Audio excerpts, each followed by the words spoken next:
The autumn leaves crunched under the tires of the black Mercedes as it pulled up the long driveway. Christopher Wellington stepped out of the car, adjusting his jacket as he looked at the massive colonial estate he'd grown up in. 20 years of building a tech empire hadn't erased the memories of this place, both good and bad.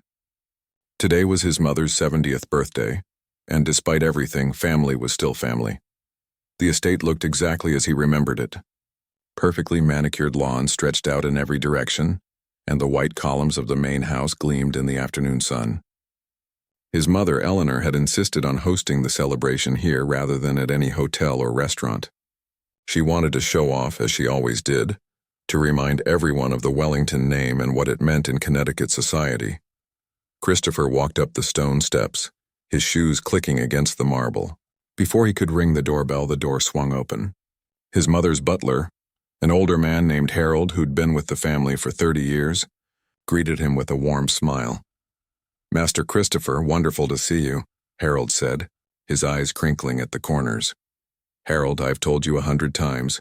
Just Christopher is fine," he replied, shaking the older man's hand. "How's she been?" Harold's smile flickered for just a moment. "Your mother is in fine spirits. The party preparations are well underway." Christopher caught that hesitation. Harold had always been diplomatic, but Christopher had known him long enough to read between the lines. He was about to ask more when his mother's voice rang out from somewhere inside the house. "Is that my son?" "Christopher, darling, come in." He made his way through the familiar hallways, past the oil paintings of stern-faced Wellington ancestors, past the antique furniture that cost more than most people made in a year. His mother stood in the grand drawing room, directing a small army of staff members who were arranging flowers, setting up tables, and hanging decorations. Eleanor Wellington was a striking woman even at 70. Her silver hair was pulled back in an elegant bun, and she wore a cream-colored designer dress that probably cost more than a used car. She had the kind of beauty that came from generations of careful breeding and expensive maintenance, but her eyes were cold, calculating. "Christopher," she air-kissed both his cheeks, careful not to smudge her makeup. "You're late. I expected you an hour ago. Traffic from the city, Mother. You know how it is." She looked him over with a critical eye. "You're too thin. Don't they feed you in that tech world of yours? All those long hours hunched over computers, it's not healthy." Before he could respond, she'd already turned back to the staff, clapping her hands sharply. "No, no, no. The roses go on the east side, not the west. The afternoon light will wilt them otherwise. Do I have to think of everything?" Christopher watched as the workers scrambled to move the flower arrangements. He noticed a new face among the staff, a woman he didn't recognize. She was around 45, with kind eyes and a gentle demeanor, wearing the standard black and white uniform of the household staff. She moved efficiently, arranging champagne glasses on a silver tray with careful precision. "Who's that?" Christopher asked quietly.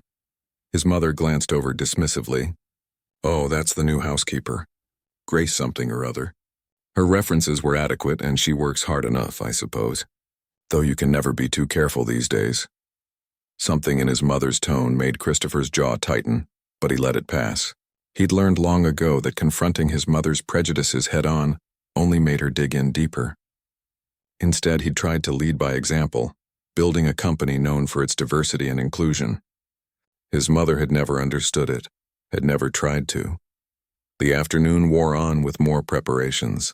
Caterers arrived with trays of expensive hors d'oeuvres. A string quartet set up in the corner of the drawing room. His mother's society friends began trickling in, air-kissing and complimenting each other's outfits while subtly trying to outdo one another. Christopher found himself cornered by Mrs. Patterson, an old friend of his mother's who wanted to talk about her grandson's startup and whether Christopher might be interested in investing. He was nodding politely, only half listening, when he heard his mother's voice rise sharply above the gentle murmur of conversation. "Where is it? Who took it?" The room fell silent. Everyone turned to look at Eleanor, who stood in the doorway of the drawing room, her face flushed with anger. In her hand, she held a small velvet jewelry box, open and empty. "My brooch," she said, her voice tight. "The Wellington brooch. It's been in our family for 4 generations. It was here this morning, and now it's gone." Christopher moved toward her. "Mother, calm down. I'm sure it's just misplaced. When did you last see it?" "This morning. I had it out because I was going to wear it tonight. I went downstairs for breakfast, and when I came back up, it was gone. Her eyes scanned the room, landing on each staff member in turn. They all shifted uncomfortably under her gaze. Then her eyes locked onto Grace, who was standing near the refreshment table, frozen with a tray of glasses in her hands. "You," Eleanor said, her voice dropping to something cold and dangerous. "You cleaned my bedroom this morning, didn't you?" Grace's eyes widened. "Yes, ma'am. I did the morning cleaning as usual. And you were in my bedroom, alone, with access to all my belongings." "Mother," Christopher interjected, "let's not jump to conclusions." But Eleanor wasn't listening. She strode across the room, her heels clicking ominously on the hardwood floor. The party guests watched in horrified fascination like spectators at a car crash. "I want you to empty your pockets, right now." Grace set down the tray, her hands trembling slightly. "Ma'am, I didn't take anything. I would never—" "Empty your pockets!" Christopher moved forward. "Mother, this is inappropriate. You can't just accuse someone without any evidence." Eleanor whirled on him. "This is my house, Christopher. I can do as I please. And I will not have a thief working under my roof." She turned back to Grace. "Your pockets now." The room was so quiet you could hear a pin drop. Grace, with shaking hands, began to empty her pockets. A tissue, a pen. Some coins. Nothing else. "Your bag, then," Eleanor demanded. Grace retrieved her small handbag from the staff area and opened it. Eleanor snatched it from her hands and dumped the contents onto a nearby table. Wallet, phone, lip balm, keys, a worn paperback book. No brooch, but Eleanor wasn't satisfied. "The uniform," she said suddenly. "Take it off." "Excuse me?" Grace's voice was barely a whisper. "I said, take off the uniform. It's Wellington property and I won't have a thief wearing it. Take it off, now." Christopher felt his blood run cold. "Mother, you've gone too far. You have no proof that Grace took anything. She's the only one who was in my bedroom. She had the opportunity. That's proof enough." Eleanor's face was hard as stone. "Take off the uniform or I'll call the police and have you arrested for theft." Grace's eyes filled with tears. Around them, the other staff members looked away, ashamed but too afraid to speak up.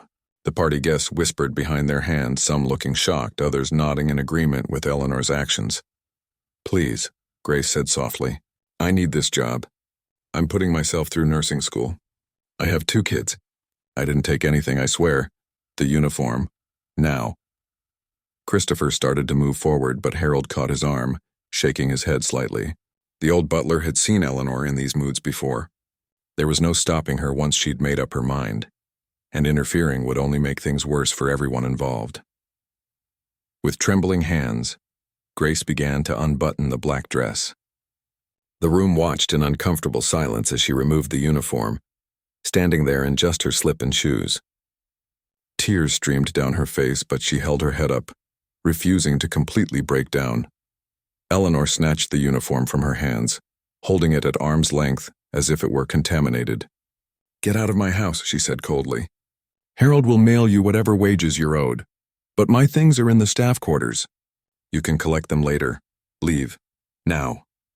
Grace grabbed her street clothes from where they were hanging and clutched them to her chest. She didn't bother changing, just walked through the silent crowd of guests in her slip, her dignity in tatters. As she passed Christopher, their eyes met for just a moment. He saw the humiliation there, the hurt, the absolute devastation of being accused of something she didn't do and being powerless to defend herself. The front door closed behind her with a soft click. Eleanor smoothed her dress and turned back to her guests with a bright smile, as if nothing had happened. "Well, that unpleasantness is over. Shall we continue with the celebration? The caterers have outdone themselves with the appetizers." But Christopher wasn't listening. He was staring at his mother with an expression she couldn't quite read. His hands were clenched into fists at his sides, and his jaw was so tight it ached. "Christopher," Eleanor said, her smile faltering slightly. "Darling, don't look so upset. It had to be done. You know you can't trust—" "Don't," he said quietly. "Don't finish that sentence." He turned and walked out of the room, pulling out his phone as he went. The party guests resumed their conversations, the volume slowly rising back to normal levels. But several people had uncomfortable expressions on their faces, and more than one guest made their excuses and left early. In the staff quarters, Christopher found Grace sitting on a small bench, fully dressed now. wiping her eyes with the back of her hand. She looked up when he entered and immediately started to stand. "I'm sorry, sir, I'm just gathering my things and I'll be gone." "Sit," Christopher said gently. "Please, I need to ask you something, and I need you to be completely honest with me." Grace sat back down, looking at him warily. "Did you take that brooch?" "No, sir." "I swear on my children's lives I didn't take anything." "I would never. I've worked hard all my life, and I've never stolen so much as a paperclip." Fresh tears welled up in her eyes. "But it doesn't matter what I say. No one will believe me over a Wellington." Christopher nodded slowly. "I believe you," he said. "And I'm going to prove it." Christopher pulled out his phone and dialed a number he had on speed dial. After 2 rings, a voice answered. "David? Yeah, it's me. I need you at the Connecticut estate now, and bring your laptop. We need to review security footage." He paused, listening. "I don't care if it's your day off. This is important. I'll explain when you get here." Grace watched him with wide eyes. "Sir, you really don't have to do this. I'll just go. I don't want to cause any more trouble for you or your family." Christopher shook his head firmly. "No, you're not going anywhere until we figure out what really happened. My mother has security cameras all over this property. If you didn't take that brooch, the footage will prove it. And if someone else did take it, we'll know who. But your mother, she seems so certain." "My mother," Christopher said with a bitter edge to his voice, "is certain about a lot of things that aren't true. Please just wait here. Give me an hour. That's all I ask." Grace nodded slowly, clutching her bag in her lap. Christopher left the staff quarters and made his way to the security office, a small room on the first floor that monitored all the cameras around the estate. His mother had installed them years ago after a break-in at a neighbor's house, though Christopher suspected she also liked the idea of keeping tabs on the staff. The security office was empty. The monitors showed various views of the property: the front gates, the driveway, the gardens, the entrances and exits. Christopher sat down at the desk and started scrolling through the system, trying to figure out how to access the recorded footage. He'd just pulled up the interface when Harold appeared at the door. "Can I help you with something, sir? I'm looking at the security footage from this morning. My mother's bedroom specifically." Harold stepped inside and closed the door behind him. He looked older, suddenly tired. "Sir, are you sure that's wise?" "Your mother is already quite upset. Harold, did you see what just happened out there? That woman was humiliated in front of a room full of people. If she didn't take that brooch, then someone owes her an apology. If she did take it, then we'll know for certain. Either way, we need the truth." The butler was quiet for a moment, then nodded. "Your mother's bedroom is camera 3. Here, let me help you." Harold leaned over and began typing on the keyboard. Within moments, he'd pulled up the footage from that morning. They could see Eleanor's bedroom in black and white, the timestamp showing 6 in the morning. "Fast forward to around 8, Christopher said. "That's when my mother said she went down for breakfast." Harold sped up the footage. At 7:55, they saw Eleanor leave her bedroom, closing the door behind her. The room was empty for exactly 3 minutes. Then the door opened again and Grace entered, pushing a cleaning cart. Christopher and Harold watched as Grace worked efficiently through the room. She made the bed with crisp, practiced movements. She dusted the furniture. She straightened the items on Eleanor's vanity. At one point, she picked up the jewelry box in question, dusted underneath it, and set it back down. She never opened it. She never looked inside. After 15 minutes, she left the room with her cart. "See?" Christopher said. She didn't touch it, but Harold held up a hand. "Keep watching." The room remained empty for another minute. Then the door opened again and someone else entered. Christopher leaned closer to the screen, his eyes narrowing. It was Brittany Chen, his mother's personal assistant. She was a young woman, maybe 25, who'd been working for Eleanor for about 2 years. His mother absolutely adored her, always talking about how helpful she was, how organized, how much like a granddaughter she seemed. On the screen, Brittany walked straight to the vanity. She looked over her shoulder once, checking the doorway, then opened the jewelry box. Her hand darted in, grabbed something, and shoved it into her pocket. The whole thing took maybe 10 seconds. Then she left the room, pulling the door shut behind her. Christopher sat back in his chair, his mind racing. "How long has this been going on, sir?" She knew exactly where to go, exactly what she was looking for. That wasn't her first time. Christopher turned to Harold. "Can you pull up footage from the past few months?" "My mother's bedroom, same camera?" "That would take hours, sir. We'd have to go through weeks of recordings. Then we start now. Christopher called David again and told him to bring 2 other members of his security team. While they waited, he and Harold began reviewing footage. It didn't take long to find more incidents. 3 weeks ago, Brittany entering the bedroom while Eleanor was in the garden, leaving with what looked like a small silver frame. 5 weeks ago, another piece of jewelry. 2 months ago, a gold compact mirror. By the time David arrived with his team, Christopher had documented at least 8 separate thefts over the past 3 months. David was a former FBI agent who now headed security for Christopher's company. He was in his 50s, built like a bulldog with sharp eyes that missed nothing. He watched the compiled footage without saying a word, his expression growing darker with each clip. "This is clear-cut theft," David said finally. "Multiple counts. But here's my question. Why didn't the mother notice things going missing before now?" "Because my mother has so much jewelry and so many valuable items that she doesn't keep track of it all," Christopher said. "The brooch was significant because it's been in the family for generations. It has sentimental value. The other things, she probably didn't even notice they were gone. Where's the assistant now? At the party, I assume. My mother likes having her around for these events." David nodded. "We should also check if she's selling these items. If we can trace them to online marketplaces or pawn shops, we'll have even more evidence." He pulled out his own laptop and started typing. "What's her full name?" "Brittany Chen. I don't know much else about her, honestly. My mother hired her."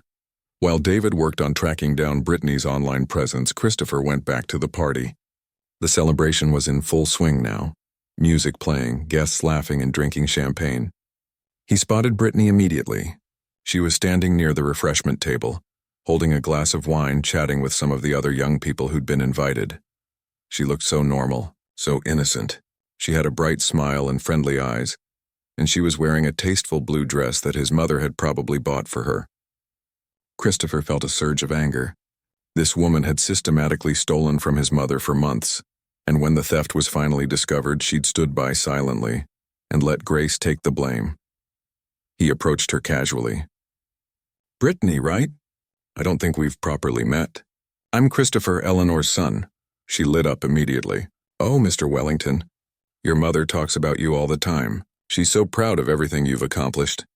"That's kind of her. Listen, I was hoping you could help me with something. Could you step into the study for a moment? I have some questions about my mother's schedule for the next few months."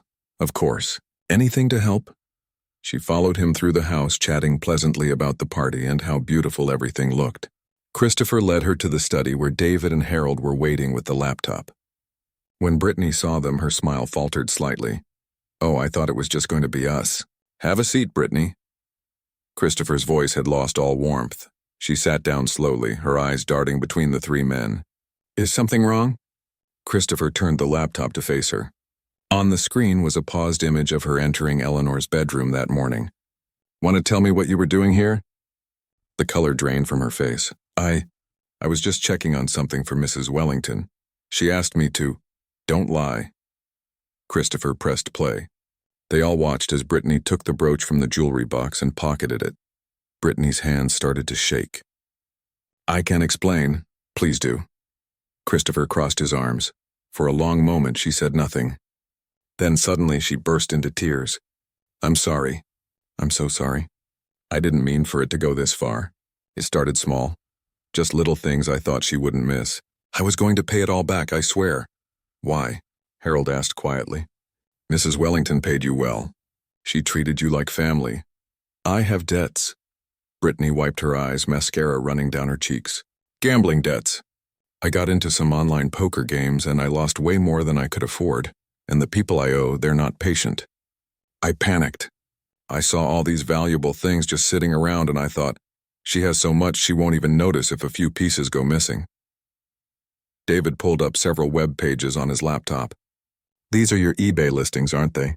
Selling antique jewelry, silver pieces, all matching items that went missing from this house." Brittany nodded miserably. "Yes, that's me. And this morning, when my mother accused Grace of stealing, you said nothing." Christopher's voice was hard. "You stood there and watched an innocent woman get humiliated and fired for something you did. I was scared. I thought if I said anything, I'd go to jail. and Grace would find another job, I thought. I didn't think it was that big of a deal. Not that big of a deal? Christopher's voice rose. That woman has 2 children depending on her. She's putting herself through school. She's building a life, and you almost destroyed it because you were too cowardly to take responsibility for your own actions. Brittany sobbed harder. I'm sorry.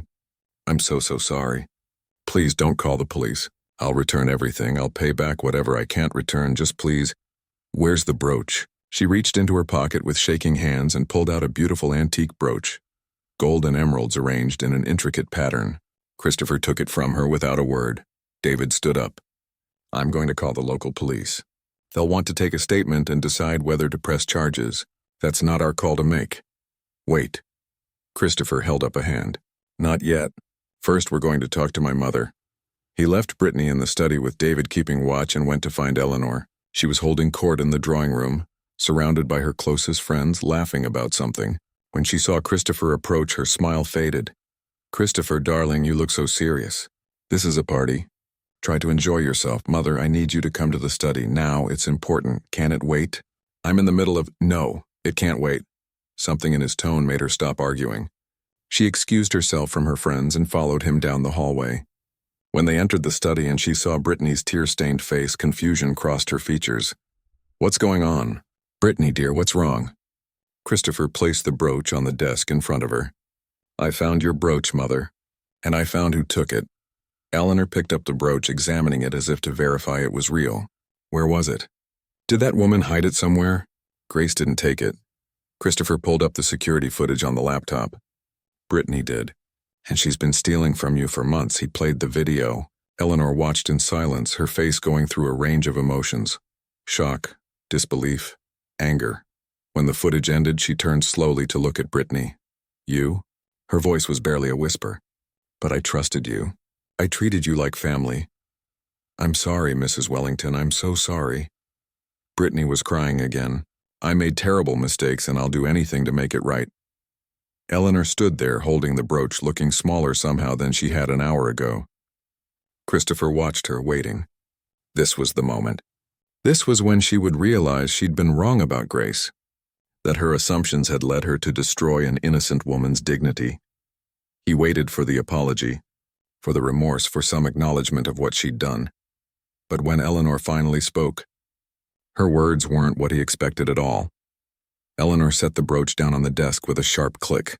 She turned to Brittany, her face hard as stone. Pack your things. You're fired, and you're lucky I don't call the police right this second. Brittany nodded frantically. Thank you, Mrs. Wellington. Thank you for not... Get out of my sight. The young woman practically ran from the room. David followed her to make sure she actually left the property. That left Christopher, Harold, and Eleanor standing in the study. The silence stretched between them. Christopher waited. His mother straightened her dress, touched her hair, checked her reflection in the mirror on the wall. She was composing herself, getting ready to return to her party as if nothing had happened. Mother, Christopher said finally, we need to talk about Grace. What about her? Eleanor's voice was clipped, dismissive. You accused her of theft in front of everyone. You humiliated her. You made her take off her uniform. And now we know she was completely innocent. Eleanor waved a hand. Yes, well, that's unfortunate. But how was I supposed to know? The evidence pointed to her. She was the one in my room. Christopher felt heat rising in his chest. The evidence? What evidence? You had no evidence. You had an assumption, and you know exactly why you made that assumption. Don't you dare. Eleanor's eyes flashed. I will not be lectured by my own son about how I run my household. This isn't about running your household. This is about basic human decency. This is about treating people with respect regardless of who they are or what they look like. Eleanor's mouth formed a thin line. I made a mistake. These things happen. I'll have Harold send her a check for the week's wages and an extra month's pay as a severance. That should be more than fair. Christopher stared at his mother in disbelief. More than fair? Mother, you destroyed that woman's dignity. You accused her of being a thief in front of dozens of people. You forced her to undress in front of strangers. And you think a check makes that right? What else do you want me to do? I can't exactly invite her back to work here. That would be awkward for everyone. You could apologize, the word hung in the air like a challenge. Eleanor looked at her son as if he'd suggested she swim across the Atlantic Ocean. Apologize? To the help? To a human being who you wronged. Yes, Mother, apologize. Eleanor laughed, but there was no humor in it. Christopher, you've become so soft in that tech world of yours. This is how things work in the real world. Employers make decisions. Sometimes those decisions are wrong and we compensate appropriately. An apology would just make things more uncomfortable for everyone involved. More uncomfortable than what you've already done? She'll get over it. She'll find another job. This is not the tragedy you're making it out to be. Eleanor picked up the brooch again, examining it in the light. The important thing is that we found the real thief and my brooch is safe. Now I have guests waiting and this is supposed to be my birthday celebration. Are you coming back to the party? Or are you going to stand here and judge me all evening? Christopher felt something crack inside him. He'd always known his mother had her prejudices, her outdated views, her sense of superiority. But he'd told himself it was generational, that she was a product of her time, that deep down she was still his mother and she meant well. But watching her now, seeing how easily she dismissed Grace's pain, how quickly she moved past her own mistake without any real accountability, he realized something. His mother wasn't going to change. She didn't want to change, and more importantly, she didn't think she needed to change. No, Christopher said quietly, I'm not coming back to the party. Eleanor turned to him, irritation flickering across her face. Don't be dramatic, Christopher. It's my birthday, I know. And I was going to announce tonight that I'm donating $2 million to the Arts Foundation in your name, the one you've been volunteering with for the past decade. Her expression shifted immediately, brightening. Oh, darling, that's wonderful. They'll be so thrilled. We could really use that money for the new wing. I said I was going to announce it. Past tense. I'm not doing it anymore. The smile froze on Eleanor's face. What? I'm not giving that money. Not until you do the right thing. The right thing? Her voice rose. I just told you I'm paying her severance. Apologize to Grace, a real apology. In person, with witnesses present so she knows you mean it. Eleanor's face flushed red. You can't be serious. I've never been more serious in my life. You're going to blackmail your own mother? Over some housekeeper you don't even know? I'm setting a boundary, and her name is Grace. She's a person with a name, with a life, with children who depend on her. And you owe her an apology. Eleanor's hands clenched into fists at her sides. Christopher Wellington, you are being absurd. I will not be manipulated like this. Then you won't get the donation. Christopher turned to Harold. Can you please find Grace? Ask her to wait. I'd like to speak with her. Of course, sir. Harold left the room quickly, clearly relieved to escape the confrontation. Eleanor watched her son with something between fury and disbelief. $2 million, Christopher. Think about what you're doing. Think about all the good that money could do. I am thinking about it, and I'm thinking that money I earned through building a company based on respect and equality shouldn't go to supporting someone who refuses to show basic human decency. Basic human decency? I've done nothing wrong. I made a reasonable assumption based on the information I had. No, you made a racist assumption based on prejudice you've held your entire life. Christopher's voice rose to match hers. Grace was the only person of color on your staff in that room, and she was the first person you accused. You didn't consider any other possibilities. You didn't investigate. You just assumed. How dare you call me racist? I have never used that word. I have never. You don't have to use the word, Mother. Your actions speak loud enough. Christopher's voice dropped back down, but it was heavy with disappointment. I've made excuses for you my whole life. I've told myself you were raised differently, that you didn't know any better. But you do know better. You just don't care. Eleanor's face had gone pale. You're my son. You're supposed to support me. I'm your son, which is exactly why I'm doing this. Because I love you, and I want you to be better. But I'm also a person who has to live with his own conscience, and I can't pretend this is okay. For a moment, something flickered in Eleanor's eyes, something that might have been shame or regret, but then her face hardened again, and she drew herself up to her full height. Fine. If that's how you want to play this, then fine. But don't expect me to come crawling to you for forgiveness. I've lived 70 years without your approval, Christopher. I think I can manage a few more. She swept out of the room, her head held high, leaving Christopher alone in the study. He let out a long breath and sat down in one of the leather chairs. His hands were shaking slightly. He'd never confronted his mother like that before. Never drawn such a hard line. It felt both liberating and terrifying at the same time. Harold returned a few minutes later with Grace. She looked nervous, her eyes red from crying. "You wanted to see me, sir? Please sit." Christopher gestured to the chair across from him. "I owe you an explanation, and an apology, though not as much as my mother does." He told her everything.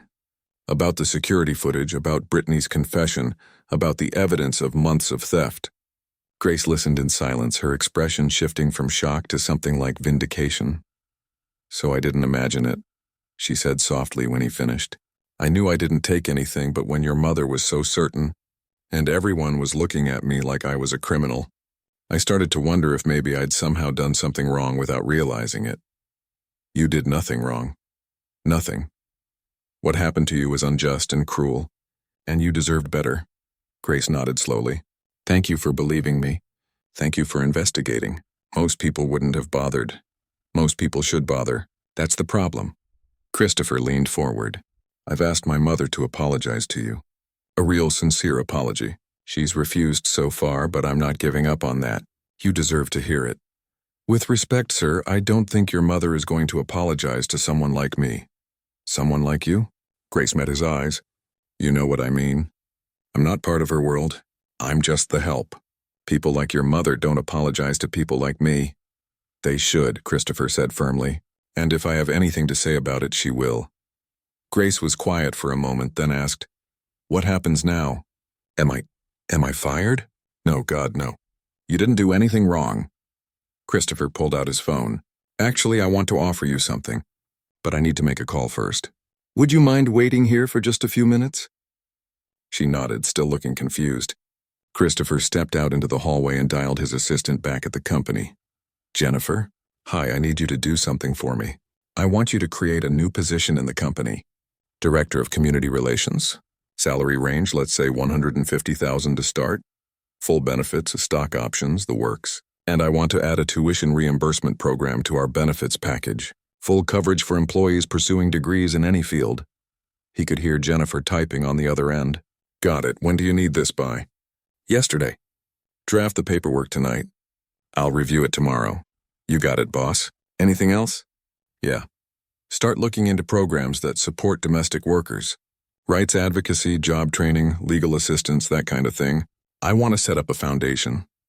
We'll discuss the details later, but start the research now."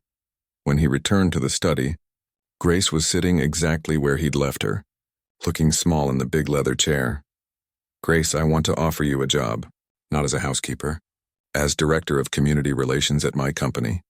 Her eyes went wide. "Sir, I don't understand." "We're a tech company, but we've been trying to do more outreach in the communities where we operate. We need someone who understands what it's like to work hard for every dollar. Someone who knows what real people need, not what wealthy executives think they need. And we need someone with integrity, someone who maintains their dignity even when others try to take it away. But I don't have any experience in tech.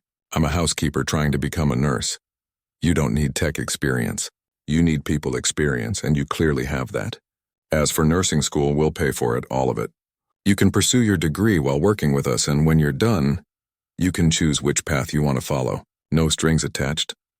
Grace stared at him like he'd grown a second head. "Why would you do this for me?" "Because it's the right thing to do. Because you deserve a chance. And because, honestly, what happened here today should never happen to anyone. And if I can do something to make your life better after my mother made it worse, then that's what I'm going to do." Tears welled up in Grace's eyes again. But this time they weren't tears of humiliation. "I don't know what to say. Say you'll think about it. Talk it over with your family. Take a few days. But know that the offer is genuine." Grace wiped her eyes and nodded. "Thank you, really, thank you." There was a knock at the door. Harold appeared, looking uncomfortable. "Excuse me, sir. Your mother is looking for you. The guests are starting to leave, and she wants to do the birthday toast." Christopher looked at Harold, then at Grace, then back at Harold. "Tell my mother that I've left. And tell her that when she's ready to have a real conversation about what happened today, she knows where to find me." He stood up and extended his hand to Grace. "Come on. Let me drive you home. It's the least I can do." As they walked out of the estate together, past the party that was now winding down, past the guests who stared at them with curious eyes, past his mother who stood frozen in the doorway with an expression of absolute shock on her face. Christopher felt something he hadn't felt in years. He felt like he'd finally stood up for something that mattered. And whatever happened next with his mother, he knew he'd made the right choice. The drive to Grace's apartment was quiet at first. She sat in the passenger seat of Christopher's Mercedes, still looking like she couldn't quite believe what had just happened. Christopher kept his eyes on the road, his mind still churning through everything that had gone down at the estate. "You didn't have to do this," Grace said finally, breaking the silence. "Drive me home, I mean. I could have called a cab. I know. But I wanted to." Christopher glanced at her. "Besides, I think we both needed to get out of there." Grace let out a short laugh. "That's putting it mildly." She was quiet for a moment, then added, "Your mother is going to be furious with you." "She already is. I mean really furious. The kind of furious that lasts." Christopher nodded. "Probably. But that's not your problem to worry about. That's between me and her." They drove through the darkening streets, leaving the wealthy neighborhood behind and entering a more modest area of town. Grace directed him to a small apartment complex, nothing fancy but well-maintained. Christopher pulled into a visitor parking spot and turned off the engine. "This is me," Grace said. "Third floor, apartment 3B. Can I ask you something?" Christopher said. "And please be honest." "Of course, and do you think I'm doing the right thing? Pushing my mother like this? Part of me wonders if I'm just making things worse for everyone." Grace considered the question carefully. "Can I tell you a story?" "Please." "When I was 16, I got a job at a grocery store. It was my first real job, and I was so proud. But there was this manager there, Mr. Phillips, who didn't like me from day one. He watched me like a hawk, always assuming I was doing something wrong. One day, some money went missing from a register, and he accused me of stealing it. He didn't even ask, just accused me.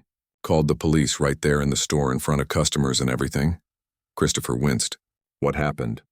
"Turned out the register was broken. It was miscounting the cash drawer. They found out 2 days later when it happened again on my day off. Mr. Phillips never apologized. Not once. He just avoided me until I quit a month later."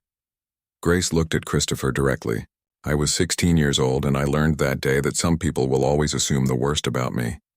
That my skin color means I start every day having to prove I'm trustworthy, having to prove I'm honest, having to prove I deserve basic respect. That's not right. No, it's not. But it's reality for a lot of us." Grace's voice was steady but heavy with years of experience.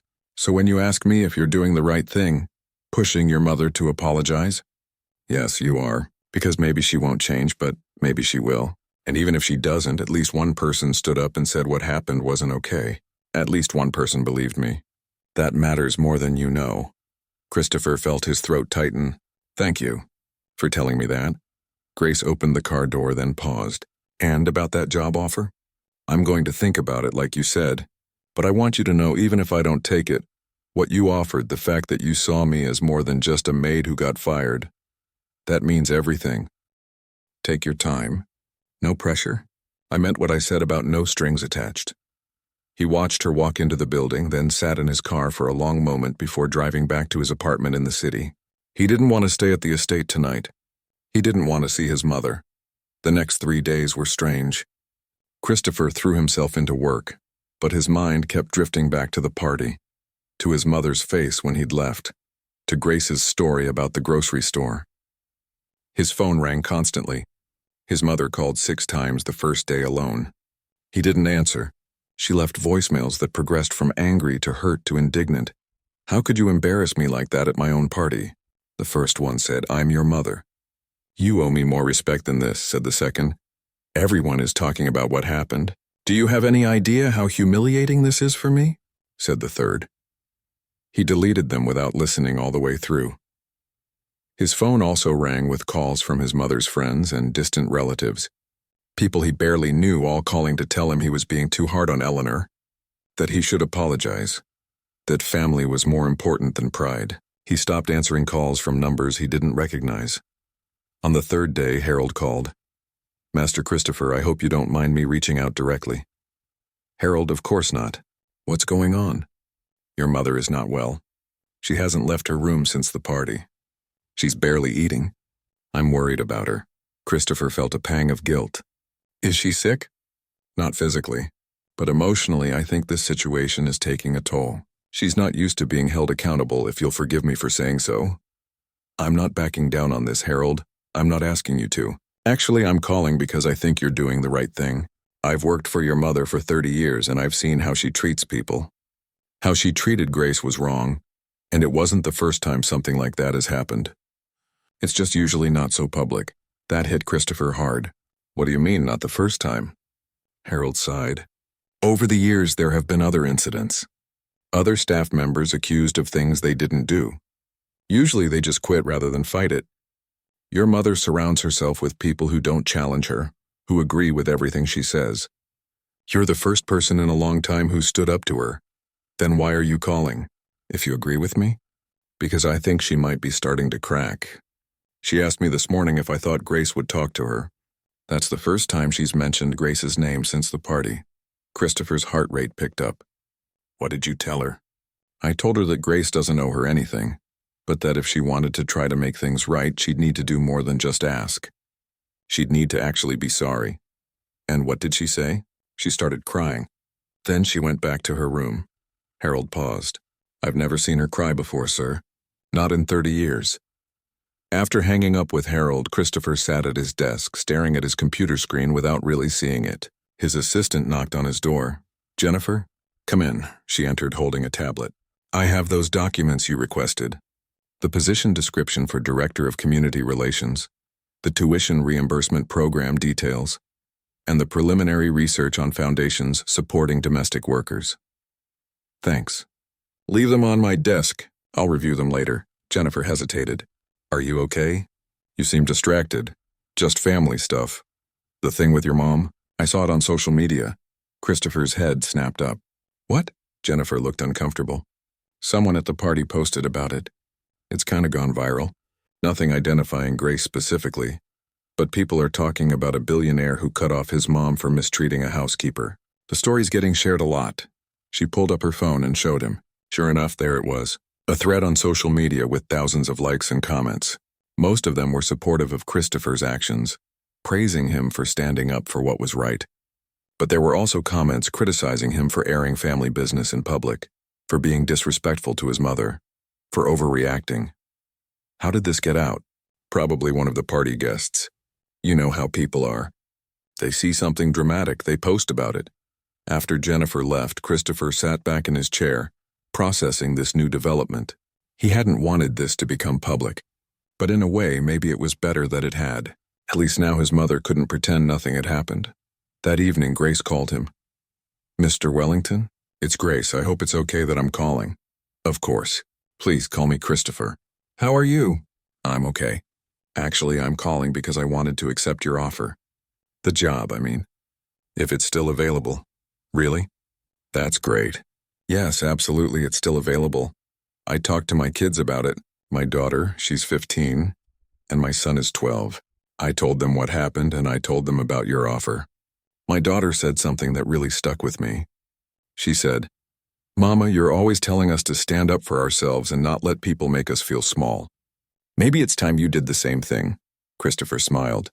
Smart kid. She is. They both are, and I realized she was right. I've spent so many years just trying to survive, just trying to keep my head down and get by.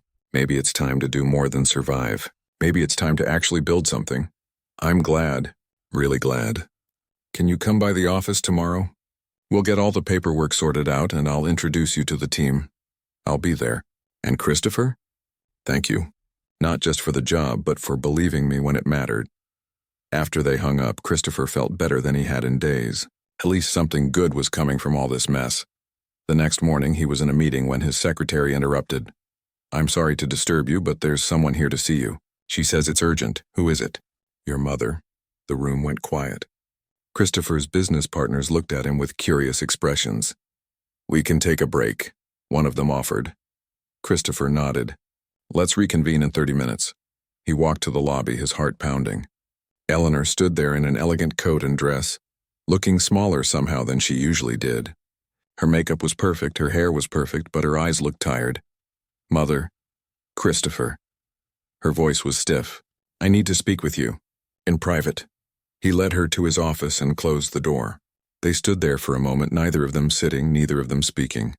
Finally, Eleanor broke the silence. I've been thinking about what you said. About what happened at the party, and I still think you overreacted. She held up a hand when he started to protest. But I also think that maybe, possibly, I might have been too quick to judge that woman, Grace. Might have been. Eleanor's jaw tightened. This is very difficult for me, Christopher. I'm not used to admitting when I'm wrong. I know, but that doesn't make it less necessary. Why does it matter so much to you? Why are you willing to destroy our relationship over a woman you don't even know? Christopher looked at his mother, really looked at her, and saw something he hadn't expected. She wasn't just angry or defensive. She was genuinely confused. She truly didn't understand why this mattered so much to him. Because, Mother, how we treat people when they have no power over us says everything about who we really are. Grace couldn't fight back. She couldn't defend herself. She was completely vulnerable, and you used that vulnerability to humiliate her. If I let that slide, if I pretend that's okay, then what does that say about me? What does that say about everything I claim to believe in? Eleanor was quiet for a long moment. You really believe she deserves an apology? I don't just believe it, I know it. And deep down, I think you know it too. His mother walked to the window looking out at the city below. I saw the posts online about what happened. People are calling me a racist. Are they wrong? She turned to face him, her eyes flashing. I am not a racist. I have never used that word. You don't have to use the word to hold the beliefs, Mother. You assumed Grace was a thief because of the color of her skin. That's racism, whether you want to admit it or not. Eleanor's face crumpled slightly, and for a moment Christopher thought she might actually break down. But she pulled herself together, straightening her shoulders. If I apologize to her, will you restore the donation? Will you stop this campaign against me? This isn't a negotiation, Mother. You apologize because it's the right thing to do, not because you want something from me. Everything is a negotiation, Christopher. You should know that by now. Not this. Not basic human decency. Eleanor stared at him, and he could see her weighing her options, calculating the costs and benefits. It made him sad to see his mother reduce a moral decision to a business transaction. Fine, she said finally. I'll apologize. But I'm doing it for you, not for her. No, Mother. If you're going to do this, you do it for her. Because she deserves it. Not for me. Not for your reputation. Not to get your donation back.